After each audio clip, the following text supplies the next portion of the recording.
ভিতরে দিয়ে দিলেন। এই নিয়ামত আমি আপনি যদি কিয়ামত পর্যন্ত করতে থাকি, আমি আপনি যদি কিয়ামত পর্যন্ত করতে থাকি, এটা কি আমি আপনি শোধ করতে পারবো? সম্ভব? দুনিয়ার সমস্ত কাজ দিয়ে যদি আমি আপনি যদি কলম বানায় নেই, আর দুনিয়ার ভিতরে যত সমুদ্রের পানি আছে, পানিগুলো যদি আমি আপনি কারি বানাই, কিয়ামত পর্যন্ত আমি আপনি নিয়ামত লিখতেই থাকবো, তারপরও শেষ হবে না। শেষ হবে? আমি খুতবা শুরুতে একটা হাদিস বলেছি, মান আহাব্বা সুন্নতি ফাকাদ আহাব্বানি ওয়া মান আহাব্বানি কানা মা'ই ফিল জান্নাহ। আমি আপনি সুন্নতকে অনুসরণ করতে পারি না। নিজের কাছে লজ্জা লাগে যে জুব্বা পায়জামা লম্বা জামা গায়ে দিব, মানুষ কি বলবে? আমি আপনি যখন অন্ধকার কবরে চলে যাব, আমার আপনার যখন নিঃশ্বাসটা যখন বন্ধ হয়ে যাবে, ওই লম্বা জামা গায়ে দিয়ে কিন্তু আমাকে কবরে যাইতে হবে, ঠিক কিনা? আমি আপনি কেমন আশেক হইলাম যে একজন একটা সুন্নতের উপর আমি আপনি আমল করতে গেলে লজ্জা বোধ করি, ঠিক না? আমি কেমন নবীর আশেক হইলাম। নবীর আশেক ছিল হানজালা সাহাবী। হানজালা এমন একজন সাহাবী ছিল যে সাহাবী নতুন বিবাহ করেছে, এমন অবস্থায় রাত্রি যাপন করেছে স্ত্রীর সাথে। সকালবেলা কানে চলে আসে, কে আসো কে আসো, নবী আমার আর দুনিয়াতে নাই। হানজালা হাতের ভিতর মদখানা নিয়ে গোসল করার জন্য রেডি হইতেছে। এমন অবস্থায় বাড়ির পেজ দিয়ে কে যেন যায় আর বলে, রে নবী আমার আর দুনিয়াতে নাই। হানজালা এমন একজন সাহাবী ছিল, এমন একজন সাহাবী, এমন একজন আশিক রাসূল। একটু মনোযোগ দিয়ে শুনবো। এমন একজন আশিক রাসূল ছিল, যখন সেই কথা শুনছে তখন তার স্ত্রীকে বলছে, আমার কোরবানিটা দাও। আমার কানে এসলো যে আমার নবী আর দুনিয়াতে নাই, আমাকে এই মুহূর্তে উহুদের ময়দানে যাইতে হবে। আল্লাহু আকবার। স্ত্রী বলে, আপনি ফরজ গোসলটা করে নেন, ফরজ গোসলটা করে আপনি যুদ্ধের ময়দানে চলে যান। হানজালা বলে, না না, আমি কার জন্য গোসল করব আর কিসের জন্য গোসল করব? যে নবী আমার দুনিয়াতে নাই, এই গোসল আমি আর করতে পারবো না।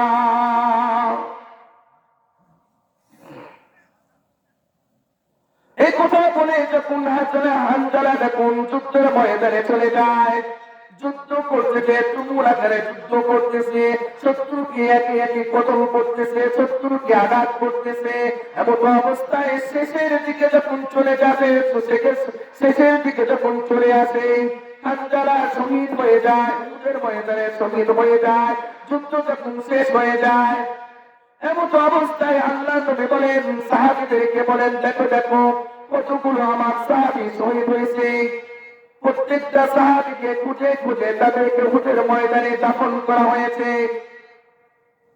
আল্লাহর নবী বলেন, কোন একটা সাহাবীর পোশাক খুলবে না যে পোশাকে যুদ্ধের ময়দানে ছিল, যে পোশাকে যুদ্ধ করতে করতে তার শেষ জীবনটা শেষ করে দিয়েছে, ওই অবস্থায় তাদেরকে দাফন করে দিয়ে দাও। হানজালা এমন একজন সাহাবী, এমন একজন সাহাবী, কেমন নবীর আশিক ছিল হানজালা। আর আমি আপনি কেমন আশিক হইলাম যে মাথায় টুপি দিতেও আমি আপনি লজ্জা বোধ করি, ঠিক না? বিরক্ত হচ্ছেন আপনারা?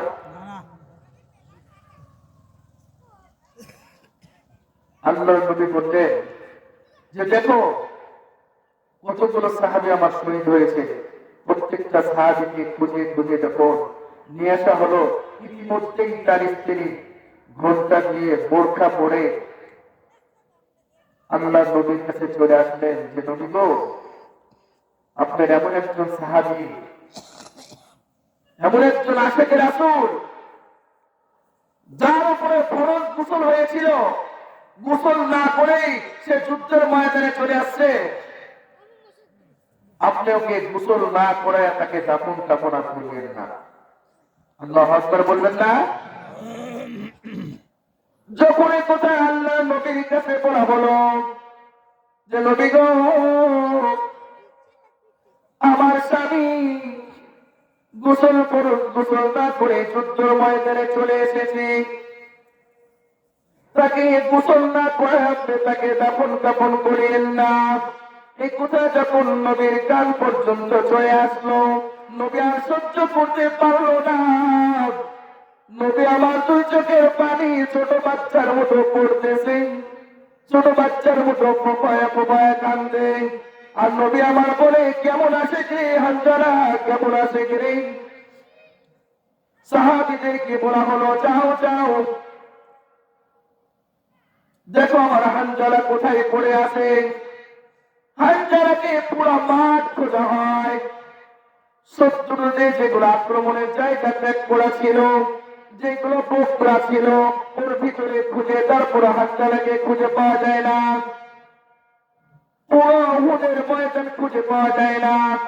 ইতিমধ্যেই যখন আল্লাহ নবী যখন চিন্তায় পড়ে গেল, ইতিমধ্যেই জিবরাইল আলাইহিস সালাম জানিয়ে দেয়, ও রাসূল, আপনার কোনো চিন্তার কোনো কারণ নাই। হানজালা আল্লাহ তাআলা আসমানে জান্নাতের পানি দিয়ে করাইতেছে। আল্লাহু আকবার। কেমন সাহাবী ছিল, চিন্তা করে দেখছে? আর আমি আপনি কেমন সাহাবী হলাম, কেমন আল্লাহর বান্দা হলাম?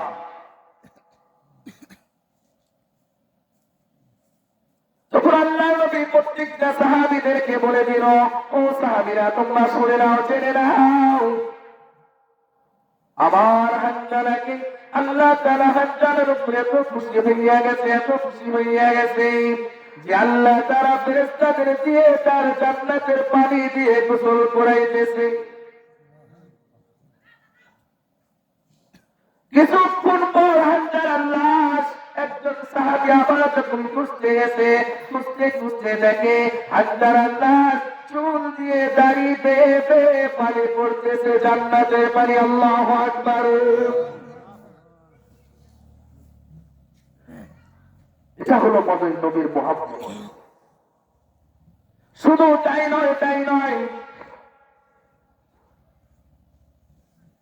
আমি আপনি সবাই একজন সাহাবীর নাম শুনেছি, কেমন আবেগ ছিল। আল্লাহু আকবার। বেড়াই আসছি, মানুষটা কালা, তার অন্তর ছিল পরিষ্কার। যে বেলাল নবী আমার পিছে পিছে যাইতো, বেলাল আমার সামনে সামনে যাইতো।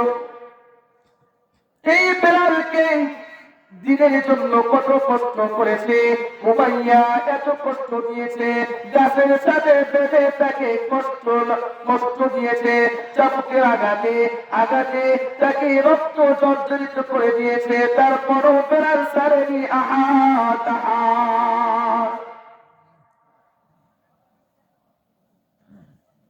শুধু তাই নয়, তাই নয়, বিড়ালকে গাছের সাথে বেঁধে চাবুকের পর চাবুক মেরে তার গায়ে আঘাত করেছে। এটা শুধু শেষ হয় নাই, এত নির্যাতন করেছে, তারপরে উত্তপ্ত পানির ভিতরে টান টান করে বিড়ালকে শুয়ে রেখে দিয়েছে।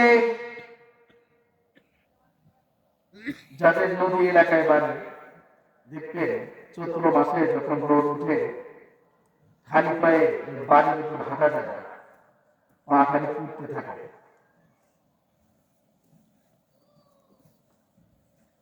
বিড়ালকে মারার পর যখন ওই উত্তপ্ত বাড়ির ভিতরে টান টান করে শুয়ে রাখছে, এত কষ্ট দিয়ে রাখছে, হাদিসের বর্ণনায় এরকম আসছে যে বিড়ালকে বুকের উপরে বড় একটা পাথর দিয়ে চাপা দিয়ে রাখছে। বেলালকে বুকের উপরে বড় একটা পাথর দিয়ে চাপা দিয়ে রাখছে।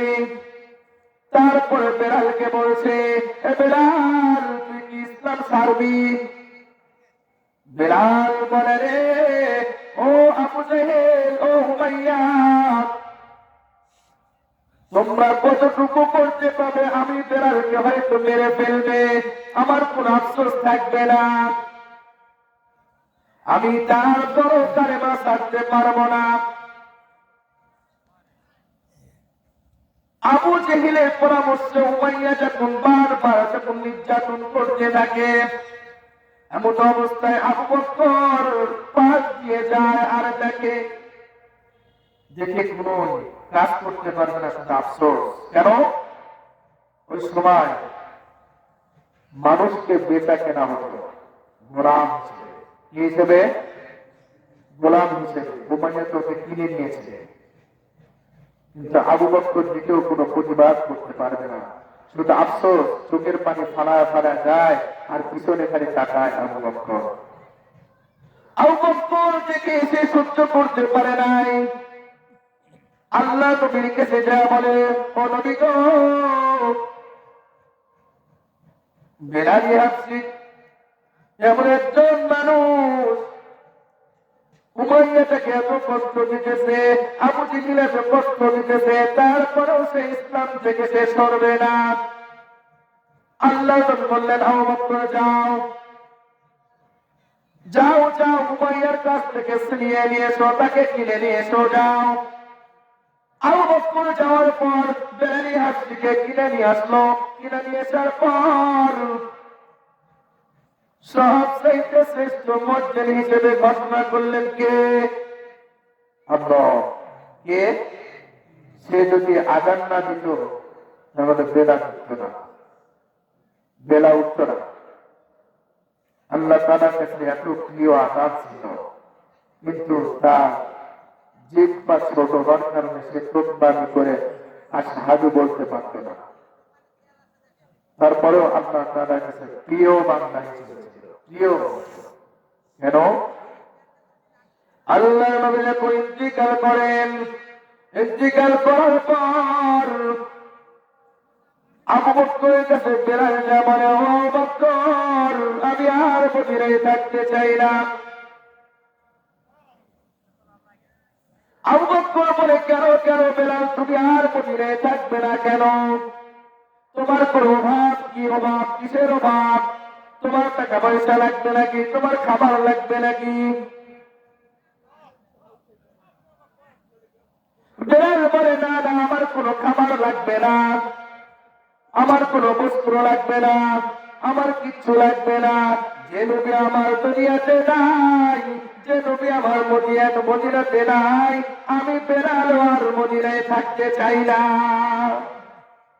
মানুষ নবীর প্রেমে পাগল হয়ে সৌদিতে যায়, তাই না? টাকা পয়সা খরচ করে মানুষ মদিনায় যায়। আর বেলাল কেমন আছে? মদিনা ছেড়ে সে সিরিয়ায় যায়। আবু বকর বলে, ও বেলাল, ও বেলাল, তুমি শুনে নাও, জেনে নাও, তুমি কিছু তো নবীকে ভালোবাসো, আমি আবু বকর ভালোবাসি না। তুমি কিছু তো ভালোবাসো, আমি আবু বকর ভালোবাসি না। বেলাল বলে, আবু বকর, তুমি ভালোবাসো, আমিও ভালোবাসি, কিন্তু আমি বেলাল আযান দিলে নবী আমার ইমামতি করবে না, আমি বেলাল আর মদিনায় থাকতে চাই না।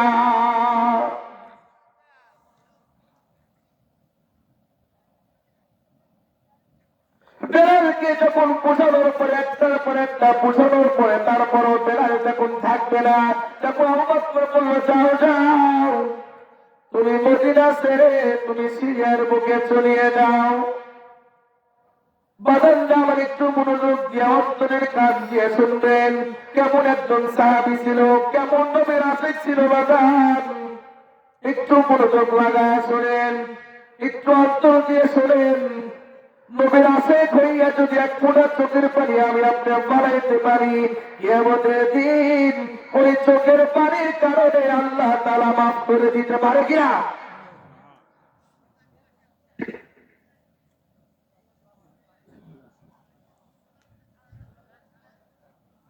বেলাল আবু বকরকে বলে সিরিয়ার দিকে রওনা হলো। সিরিয়ার দিকে যখন রওনা হলো, বেলাল খালি পিছনের দিকে তাকায় আর ছোট্ট বাচ্চার মতো ফুপায় ফুপায় কান্দার চোখ দিয়ে বেয়ে বেয়ে পানি পড়ে। নবীর কথা যখন মনে পড়ে যায়, বেলাল আর সহ্য করতে পারে না। এমন একজন সাহাবী, নবীর কথা যখন মনে পড়ে যায়, মনে মনে ভাবে জানি বেলাল আকামত না দিলে নবী আমার ইমামতি করতো না, আমি বেলাল আযান না দিলে নবী আমার মদিনার মসজিদে আসতো না। এই কথা ভেবে বেলাল খালি বারবার ছোট বাচ্চার মতো ফুপায় ফুপায় কান্দে আর পিছনের দিকে তাকায়। বেলাল এক পাও সামনে আগায়, আবার পিছনে দুই পাও সামনে আগায়।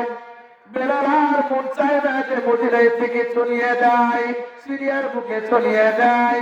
তারপরও বেলাল মনে কষ্ট নিয়ে যখন সিরিয়ার বুকে চলে গেল, এক মাস যায়, 2 মাস যায়, আল্লাহ নবী স্বপ্নে দেখায় বেলাল কেন তুই এরকম কাজ করতে পারলি রে বেলাল? আমার রোজা শরীফে এসে কত মানুষ, কত আমার উম্মত সালাম দিয়ে দিয়ে যায়, এত মানুষ দোয়া করতেছে, এতজন আমার কবরের পাশে রোজা শরীফে এসে সালাম দিয়ে যাইতেছে, তারপরে বেলাল তুই কেন এমন করলি রে বেলাল? তোকে আমি কতদিন বলে দেখি না। তাকে দেখেছে স্বপ্নে, বেলালই হাসছে। যখন 2 মাস চলে যায়, 3 মাস চলে যায়, আবার বেলাল কি স্বপ্নে দেখায়, বেলাল রে আয় আয়, তোকে আমি কতদিন দেখি না রে বেলাল। 3 বার যখন বেলালকে স্বপ্নের ভিতরে দেখায়, তখন আর বেলাল সহ্য করতে পারে নাই, তখন আবার মদিনার দিকে রওনা হয়েছে। যে সময় বেলাল মদিনার দিকে রওনা হয়েছে, আস্তে আস্তে সুবে সাদেকের সময় হয়ে গেছে। রাস্তার ভিতরে পড়ু অবস্থায় আবু বকরের সাথে দেখা, আবু বকর দেখার সাথে সাথে বেলালকে জড়িয়ে ধরছে। প্রত্যেকটা সাহাবীরা তখন ঘিরে ধরেছে, ঘিরে ধরার পর বলতেছে, বেলাল এই মদিনাবাসী তোমার মধুর আযানের সুর কতদিন শুনে না রে বেলাল, যাও যাও তুমি আজকে আযানটা দিয়ে দাও। বেলাল বলে, ও সাহাবীরা, ও আমার বন্ধুরা, ও আমার ভাইয়েরা, আমি বেলাল যদি আযান দেই নবীকে আমার ইমামতি করবে নাকি? নবী আমার আসবে নাকি? একেবারে ছোট বাচ্চার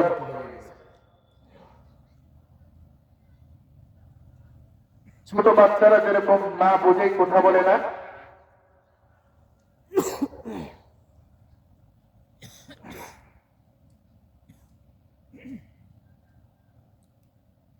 এরকম ছোট বাচ্চার মতো হয়ে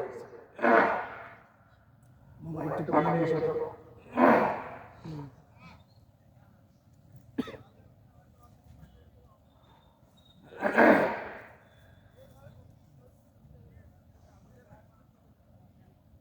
বেলাল বলে, না না আমি আর আযান দিব না। প্রত্যেকটা সাহাবীরা বলে, বেলাল আযান দাও, কারো কোথায় শোনে না। তখন ওর ভিতরে থেকে একজন সাহাবী বলল, আমাদের কথা বেলাল শুনবে না, যাও যাও হাসান হুসাইনকে ডেকে দিয়েছো। হাসান হুসাইনকে ডাকার পর বেলাল এরকম ভাবে বসে আছে, হাসান ডান পাশে বসে যায় উঠে, বাম পাশে হুসাইন বসে যায়। ডান দিকে হাসানের দিকে তাকায় দেখে নবীর চেহারা তার চেহারার ভিতরে চলে আসছে। আল্লাহু আকবার। বাম দিকে তাকায় দেখে হুসাইনের মুখের দিকে যখন তাকায় দেখে নবীর চেহারা তার চেহারার ভেতরে চলে আসে, নবীর চেহারা তার চেহারার ভেতরে ভেসে উঠেছে। হাসান হুসাইন বলে, ও বেলাল, ও আমার নানার সাহাবী, তোমার আজান কতদিন ধরে শুনি না, আজকে তুমি আজান দিলে। তোমার আজান শুনে মদিনাবাসী জানবে যে বেলাল আমার মদিনায় চলে আসছে।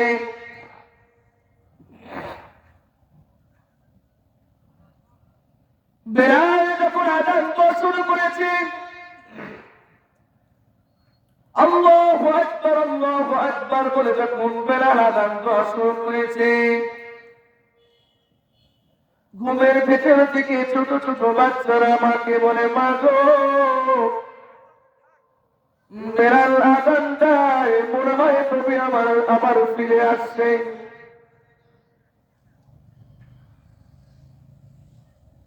ছোট ছোট বাচ্চারা পর্যন্ত মদিনার অলিগলিতে দৌড়াদৌড়ি করে মদিনা মসজিদে চলে আসে। আসার পরে থেকে নাই নাই, নবী নাই। যখন বেলাল যখন আযান দেওয়া শুরু করে দিয়েছে, আল্লাহু আকবার বলে যখন বেলাল আযান দেওয়া শুরু করেছে, আশহাদু আল্লা ইলাহা ইল্লাল্লাহ বলেছে, তখন বেলালের অন্তরের ভিতরে কম্পন শুরু হয়ে গেছে। নবীর কথা মনে পড়ে গিয়েছে। আশহাদু আন্না মুহাম্মাদুর রাসূলুল্লাহ যখন বলেছে, বলার সাথে সাথে নবী, বলার সাথে সাথে বেলালের হাতটি জমিনে ঠাস করে পড়ে গিয়েছে।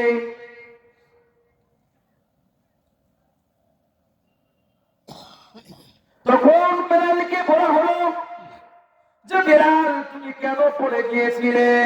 যখন বেলাল বলে, যখন আশহাদু আল্লা ইলাহা ইল্লাল্লাহ যখন বলেছি, তখন আমার অন্তরের ভিতরে কম্পন সৃষ্টি হয়ে গিয়েছে। যখন আমি আশহাদু আন্না মুহাম্মাদুর রাসূলুল্লাহ যখন বলেছি, আমি বেলাল তাকায় দেখি নবী আমার সামনে হাজির হইয়া গেছে।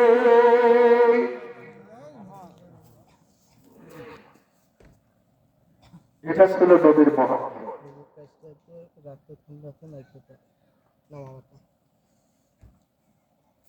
এই জন্য আমরা কেমন নবীর আশিক হইলাম। আল্লাহু আকবার। আমাকে আপনাকে এমন নবীর আশিক হইতে হবে। ইয়েটা দাও তো বাবা। আচ্ছা বাবা, তুমি ওটা অপারেটর আমার দেবে। তলহা ইবনে বারা, ওটা আমার পাশে দাও, ওই মাহাত্মুসটা।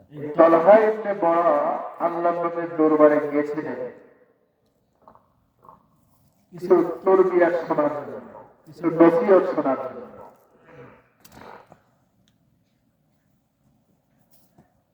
তলহা ইবনে বারা যখন নবীর সাথে যায়, কথাবার্তা হয়, নবীর সাথে কথাবার্তা হয়। আমি আপনাদের সকল গ্রামবাসীদেরকে অনুরোধ জানাচ্ছি, আপনারা সবাই সভামঞ্চে চলে আসুন। অল্প সময়ের ভিতরেই আমাদের প্রধান অতিথি সাহেব এসে যাবেন। উনি কাশিয়াতে অবস্থান করছেন। আর আপনাদের মোটরসাইকেল, ভ্যান, এই গাড়িগুলো রাস্তার মধ্যে আছে, এগুলির থেকে আপনারা একটু নিচে নামান, ওনার গাড়িতে আসতে অসুবিধা হবে। আমি আপনাদের করজোড়ে অনুরোধ জানাচ্ছি, রাস্তার উপরে যারা মোটরসাইকেল, ভ্যান রেখেছেন, রিক্সা রেখেছেন, এগুলি একটু নিচে নামান। আমাদের প্রধান অতিথি সাহেব অল্প সময়ের ভিতরে এসে যাবে ইনশাআল্লাহ। তলহা ইবনে বারা এমন একজন সাহাবী, ছোট্ট একটা বালক, একেবারে ছোট। সেই ছোট্টকে নিয়ে, ছোট্ট বালককে নিয়ে, ছোট্ট ছেলেকে নিয়ে আল্লাহর নবীর দরবারে হাজির হয়ে গেলেন। একের পর এক, একের পর এক আল্লাহর নবীর কথা শুনতেছিলেন।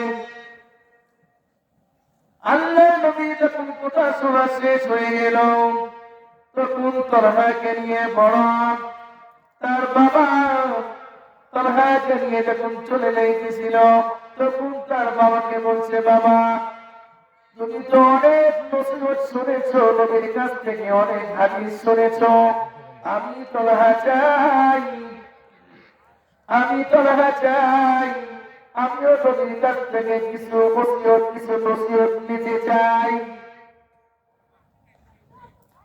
তখন ছোট্ট বালক নবীর কাছে যাইয়া বলে, ও নবী গো, আমাকে কিছু নসিহত দেন, আমি ওই যুদ্ধের ময়দানে যাইতে চাই। তখন তলহা বলে, আমি ওই যুদ্ধের ময়দানে যাইতে চাই। নবী বলে, তুমি ছোট্ট বালক, তুমি তো তরলটাও ভালো করে ধরতে পারবে না, তুমি কেন যাবে? তখন ছোট্ট বালক বলে, আমিও যাইতে চাই, এই জন্যই যাব। আমি তলহা যদি ওই তরলের আঘাতে যদি আমার জীবনটাও চলিয়ে যায়, আমি আপনাদের আবার অনুরোধ করতেছি, রাস্তার উপরে যারা গাড়ি রাখছে, মোটরসাইকেল, ভ্যান, এগুলি তাড়াতাড়ি পরিষ্কার করেন। আমাদের প্রধান অতিথি সাহেব অল্প সময়ের ভিতরে রাস্তায় চলে আসবে, আপনারা এগুলি তাড়াতাড়ি একটু সাইড মিলান। বাবা, আমি অনুরোধ করতেছি আপনাদের, আপনারা দেরি করেন না, গাড়িগুলো রাস্তার নিচে একটু নামান, গাড়ি মোটরসাইকেল গুলো রাস্তার নিচে নামান। আমাদের প্রধান অতিথি সাহেব অল্প সময়ের মধ্যে চলে আসবে। আর আমি আপনাদের করজোরে অনুরোধ করতেছি, বাইরে যারা ঘোরাফেরা করতেছেন, দোকানপাটে বিভিন্ন জায়গায় গল্প গুজব, চার স্টলে, এখন সব বাদ দিয়ে বাবা, আমি অনুরোধ করি আপনারা সবাই চলে আসুন, আপনারা সবাই মাহফিলে চলে আসুন। অল্প সময় হুজুর এসেই গেছে বাবা। লিল্লাহি তাকবীর, লিল্লাহি তাকবীর, আল্লাহু আকবার, দ্বীন ইসলাম জিন্দাবাদ, দ্বীন ইসলাম জিন্দাবাদ। জনাব আলহাজ ইমাম আসলাম আলী মোল্লা সিদ্দিকী সাহেব, জনাব আলহাজ ইমাম আসলাম আলী মোল্লা সিদ্দিকী সাহেব, লিল্লাহি তাকবীর, লিল্লাহি তাকবীর, আল্লাহু আকবার। আপনারা যে যেখানে আছেন খুব দ্রুতগামী চলে আসুন, আর দেরি করেন না, আমাদের প্রধান অতিথি সাহেব এসে গেছেন। আমি আপনাদের করজোরে অনুরোধ জানাচ্ছি, আপনারা আর দেরি করেন না।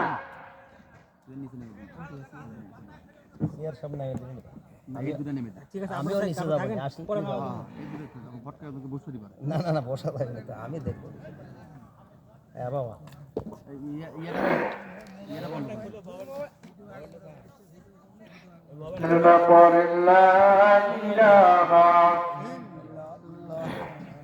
لا إله إلا الله, لا إله